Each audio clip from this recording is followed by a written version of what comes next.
Hello everyone. आज की इस वीडियो में आपको बताऊंगा कि कैसे मैं मैनेज कर पाया 1 लाख रुपए बनाना अपने सिर्फ म्यूचुअल फंड के पोर्टफोलियो से, वो भी ऐसे टाइम में जब ओवरऑल स्टॉक मार्केट बिल्कुल परफॉर्म नहीं कर रहा था। और कैसे यही चीज़ आप भी कर पाएंगे बहुत ही ईजिली। देखिए, बात यहाँ पे 1 लाख रुपए की नहीं है। 1 लाख रुपए बहुत ही छोटा अमाउंट है और आप डेफिनेटली इससे कई ज़्यादा अमाउंट म्यूचुअल फंड से बना सकते हैं। क्योंकि मैं डायरेक्ट स्टॉक्स में इन्वेस्टेड रहता हूँ, इसलिए मैं म्यूचुअल फंड में काफ़ी कम पैसे इन्वेस्ट करता हूँ। बट आप में से वो लोग जो स्टॉक्स के बारे में ज़्यादा नहीं जानते हैं, स्टॉक मार्केट के बारे में ज़्यादा नहीं समझते हैं, उनके लिए म्यूचुअल फंड बहुत ही अच्छा ऑप्शन रहता है। जैसे कि मैंने अपनी पुरानी वीडियो में आपको बता दिया था, तो जो भी आगे सीखना चाहते हैं कैसे अपने रिटर्न्स को मैक्सिमाइज करते हैं, पहले वो बेसिक्स का वीडियो आप देख लीजिए। ऊपर आई बटन पे आपको उसका लिंक मिल जाएगा। वो बेसिक्स का वीडियो देखने के बाद आप यहाँ पे आइएगा। तो अब जब आप वो वीडियो देख चुके हैं और बेसिक्स जान चुके हैं म्यूचुअल फंड के, तो हम आते हैं सिलेक्शन की ओर। क्योंकि म्यूचुअल फंड में एक ही चीज़ होती है जो सबसे इंपॉर्टेंट है, वो है सिलेक्शन सबसे बढ़िया म्यूचुअल फंड्स का, ताकि आपके रिटर्न मैक्सिमम आ सके। तो इस वीडियो में आपको मैं सिंपलेस्ट तरीका बताऊंगा म्यूचुअल फंड सेलेक्ट करने का।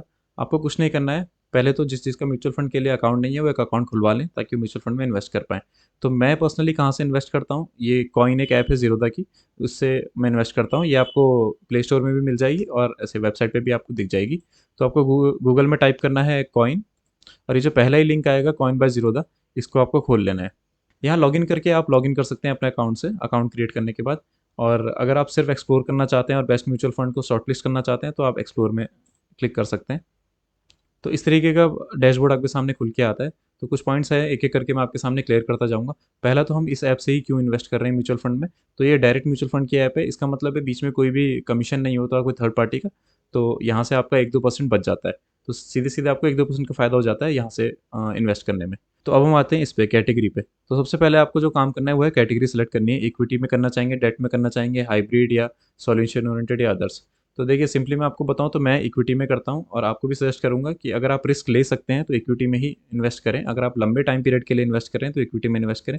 जब आप इक्विटी सेलेक्ट कर लेते हैं, तो इक्विटी में ही काफ़ी सारे अलग अलग क्लासेस हैं। तो ईएलएसएस जो है वो टैक्स सेविंग इंस्ट्रूमेंट है। इसमें इन्वेस्ट करके करीब 1.5 लाख तक का आप अपना इन्वेस्टमेंट जो है वो टैक्स से बचा सकते हैं। यानी कि आपकी टैक्सेबल इनकम में वो 1.5 लाख रुपए काउंट नहीं होंगे। तो अगर आप 30% के ब्रैकेट में आते हैं तो सीधे सीधे 30% आप, यानी कि 45,000 रुपीज़ आप सीधे सीधे वहीं बचा लेते हैं। तो यहाँ से भी आपकी दूसरी सेविंग हो जाती है।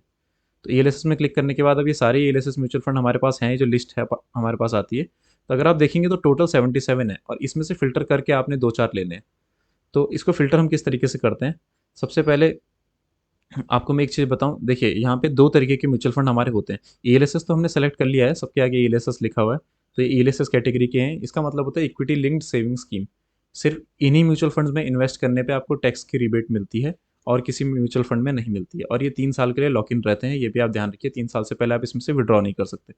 क्योंकि जनरली आप भी लॉन्गर रन के लिए ही इसमें इन्वेस्ट करेंगे, और साथ ही साथ आपकी टैक्स सेविंग भी हो जाएगी, तो दोनों चीज़ों का फ़ायदा। दूसरा, ये इक्विटी में इन्वेस्ट करते हैं, यानी कि डायरेक्ट स्टॉक्स में इन्वेस्ट करते हैं, ये सारे के सारे म्यूचुअल फंड जो कि हमने सेलेक्ट किया था। यानी कि अगर आप हाई रिस्क ले सकते हैं आप इक्विटी में जाएँ, नहीं तो आप डेट और बाकी चीज़ों में भी जा सकते हैं। अगला यहाँ आपको 2 ऑप्शन मिलेंगे, एक ग्रोथ का और ये आईडीसीडब्ल्यू का। तो ये सिंपली कुछ नहीं होता है, ग्रोथ वाले ऑप्शन में जो भी आपका म्यूचुअल फंड कमाएगा वो उसी को उसमें ऐड करते रहेगा, और कंपाउंड करके आपकी जो ग्रोथ है उसको और बढ़ाता रहेगा। जो भी आप उसमें, मतलब मान के चलिए आपने 1 लाख रुपए इन्वेस्ट किया, उस पे 10,000 रुपये बने, तो 10,000 रुपये भी उसी में रहेंगे, और वो 1,10,000 रुपये हैं। अगले साल 1,10,000 रुपये के ऊपर आपको आपका रिटर्न मिलेगा। वहीं आईडीसीडब्ल्यू वाले में जो 10,000 रुपये एक्स्ट्रा बने हैं वो आपके अकाउंट में क्रेडिट कर दिए जाएंगे, और आपका जो स्टार्टिंग का इनिशियल प्रिंसिपल अमाउंट था सिर्फ वही आपका इन्वेस्टेड रहेगा। यानी कि आप जो इंटरेस्ट है उसके ऊपर और इंटरेस्ट नहीं कमा पाएंगे। ये बहुत सिंपल सा फॉर्मूला है। तो मैं ग्रोथ पे ही जाता हूँ, क्योंकि मेरे को बार बार वो छोटा छोटा अमाउंट निकालने की नहीं रहती है।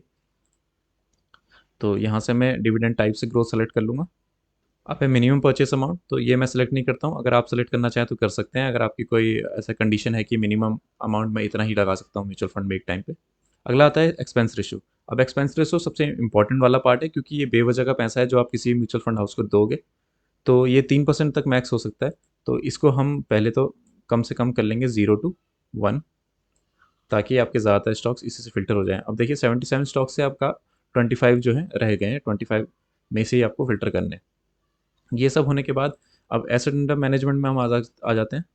एसेट अंडर मैनेजमेंट में आपको कोई भी आप नया स्टॉक नहीं चाहते होंगे, तो आप इसका मिनिमम जो है कहीं पे भी सेट कर सकते हैं, 3,000-4,000 करोड़ के आसपास, ताकि आपका एटलीस्ट ऐसे कंपनियां इसमें से हट जाएं जो बिल्कुल ही नई हैं।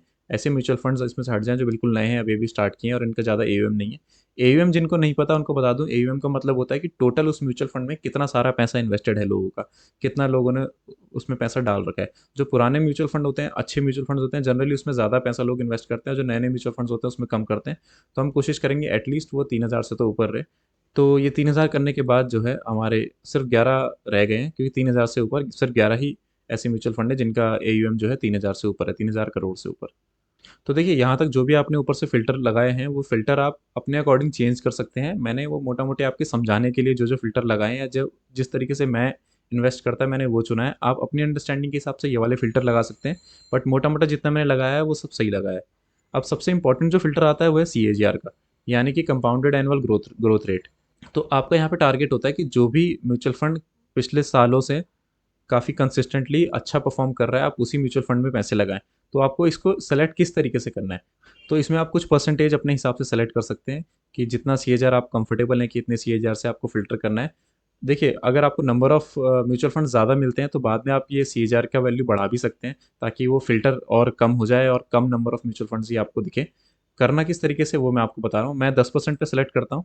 10% पे सेलेक्ट करने के बाद मैं 1 ईयर पे जाता हूँ, यानी कि पिछले 1 साल में जिसका सीएजीआर 10% रहा होगा, वो कंपनी वो म्यूचुअल फंड्स की लिस्ट यहाँ पे आपके सामने आ जाएगी। तो ऐसे 11 लिस्ट आपके सामने आ रही है, ऐसे 11 म्यूचुअल फंड है जिनका लास्ट 1 ईयर में जिन्होंने 10% से ऊपर का सीएजीआर दिया। ये सारे आपके फ़िल्टर्स हैं जो हमने अभी तक यूज़ किए हैं, ऊपर लगे हुए हैं। तो आपका क्या काम है, ये सारे के सारे म्यूचुअल फंड्स जो है आप नोट करें एक डायरी में या फिर आप एक एक्सेल में, और इन सबको नोट करके एक जगह लिख लें। एक्सेल में करेंगे तो बेटर रहेगा फ़िल्टर करने के लिए बाद में आपके।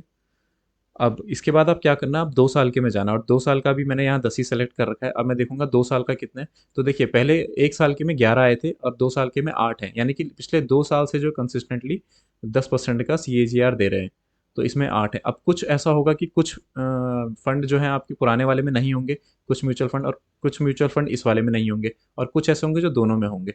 आपको इसी तरीके से हर एक ईयर पे जाना है। जैसे मैं 3 साल पे गया, यहाँ पे भी 11 है, 4 साल पे गया, यहाँ पे 10 हैं, और 5 साल पे गया तो यहाँ पे 10 हैं।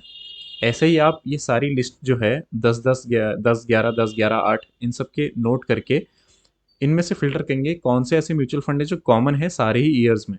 यानी कि जो कंसिस्टेंटली अपने इंडिविजुअल ईयर में भी और अपने बाकी के सारे ईयर्स में कंसिस्टेंटली आपको 10% का रिटर्न दे रहे हैं। उससे क्या होता है कि आपको पता चलता है कि किसी भी म्यूचुअल फंड ने ऐसा तो नहीं है कि अभी किसी साल तुक्के से उतना कमा लिया, और जितना जिस साल का जिस टाइम रेंज का आप उसमें देख रहे हैं, तुक्के से उसने उतना कमा लिया, बट वो एक्चुअल में इतना अच्छा परफॉर्मर नहीं है। तो ये जज करने का एक ही तरीका होता है कि आप हर एक इंडिविजुअल ईयर के सारे म्यूचुअल फंड्स की लिस्ट को निकालें, और उन लिस्ट के बीच में जो कॉमन म्यूचुअल फंड्स हैं उनको फ़िल्टर करें।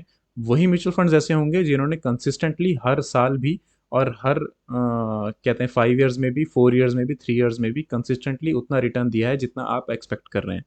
आप इस रिटर्न को बढ़ा भी सकते हैं। अगर आपको फ़िल्टर करने के बाद मान के चलिए कि आपको 8 ऐसे म्यूचुअल फंड्स दिखते हैं जिन्होंने हर साल अच्छा परफॉर्म किया है 10% के हिसाब से, तो आप क्या कर सकते हैं, इस फ़िल्टर को आप बढ़ा के 10 से 15 कर सकते हैं, जिसमें आप देखिए जैसे मैंने इसको 15 किया, तो अब यहाँ पे सिर्फ रह गए हैं 6 म्यूचुअल फंड। तो आपके म्यूचुअल फंड के नंबर्स जो हैं और कम हो जाते हैं, ताकि आपके लिए फ़िल्टर करना और ईज़ी हो जाए, और लास्ट में आप पे 1-2 ही म्यूचुअल फंड बचें, जो इन सारों में कॉमन होंगे हर एक ईयर में, कि जिनका कंपाउंडिंग ग्रोथ उतना होगा जितना आप एक्सपेक्ट कर रहे हैं। देखिए, ये सब करने के बाद आप अपने म्यूचुअल फंड तो फ़िल्टर कर लेंगे, फिर भी 2-3 पॉइंट है जो आपको ध्यान में रखना बहुत ज़रूरी है।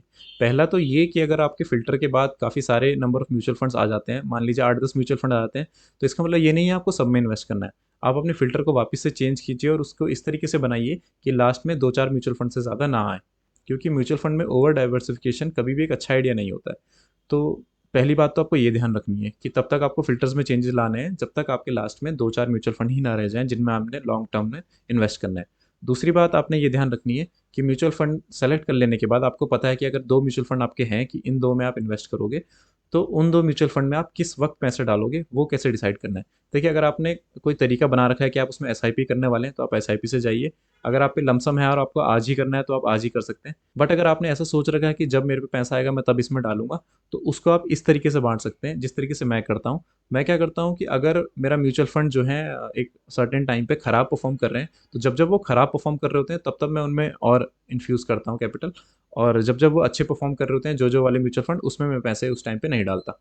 तो होता क्या है म्यूचुअल फंड्स में भी, जैसे कि स्टॉक मार्केट में साइकिल चलती है वैसे ही म्यूचुअल फंड में भी साइकिल चलती है, क्योंकि इवेंचुअली आपका पैसा तो इक्विटी में ही लग रहा है ना, स्टॉक्स में ही लग रहा है। तो म्यूचुअल फंड में भी एक साइकिल चलती है। तो जब कोई म्यूचुअल फंड नीचे जा रहा होता है तो जाहिर सी बात है वहाँ पे प्रेशर बिल्ड होता है उस फंड हाउस के ऊपर, उस म्यूचुअल फंड की परफॉर्मेंस खराब होती है तो लोग उसमें कम पैसे इन्वेस्ट करेंगे।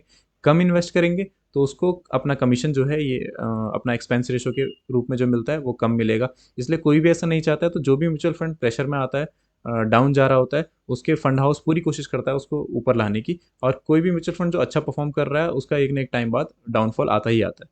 तो ये बहुत ही बेसिक सी स्ट्रेटजी है म्यूचुअल फंड में इन्वेस्ट करने की। अगर आप ऐसे नहीं भी करेंगे तो भी चलेगा, अगर आप नॉर्मल एसआईपी बनाते हैं, बट अगर आप इस तरीके से करेंगे तो आपके रिटर्न्स में थोड़ा सा फर्क आएगा। मान के चलिए आपको 1 लाख रुपए इस साल में डालने हैं मार्केट में, तो आप इस तरीके से कर सकते हैं कि अगर मार्केट थोड़ा सा गिरता है 2-4% तो आपने 10,000 रुपये डाल दिए। फिर अगर मार्केट थोड़ा और गिरता है तो फिर से आपने 10,000 रुपये डाल दिए। ऐसे ऐसे करके आप टुकड़ों में पैसे को डाल सकते हैं, जब जब आपको लगे कि मार्केट और गिर रहा है, यानी कि आपके जो म्यूचुअल फंड्स है वो और नीचे जा रहे हैं, तो आप उसमें उस वक्त पे और पैसा डाल सकते हैं। एक और पॉइंट है जो आपको ध्यान में रखना है, मान के चलिए आपके पास दो म्यूचुअल फंड फिल्टर होके आते हैं, जिसमें से आपको कोई एक ही सेलेक्ट करना है। ऐसा हाइपोथेटिकल सिनेरियो है ये।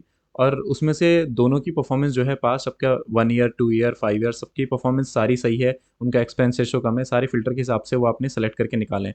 बट अभी करंटली आपको एक ही चुनना है, तो आप उसमें से कैसे लास्ट मोमेंट पे फिल्टर करेंगे कि इन दोनों में से मैं किस एक में डालूं। तो आप क्या कर सकते हो, उन दो में से आप दोनों को चेक कीजिए, क्या दोनों अभी अपने हाई पे अवेलेबल हैं या कोई एक उनमें से है जो अपने लो पे है। देखिए मैं इस तरीके से करता हूँ कि जो म्यूचुअल फंड अभी अपने हाई पे है मैं उसमें ना इन्वेस्ट करके जो म्यूचुअल फंड अभी करंटली अपने लो पे है उसमें इन्वेस्ट करता हूँ, क्योंकि चांसेस होते हैं जो लो पे है वो नेक्स्ट रैली में अपनी हाई की रैली पकड़ेगा और जो हाई पे है वो नेक्स्ट रैली अपने डाउनफॉल की पकड़ेगा।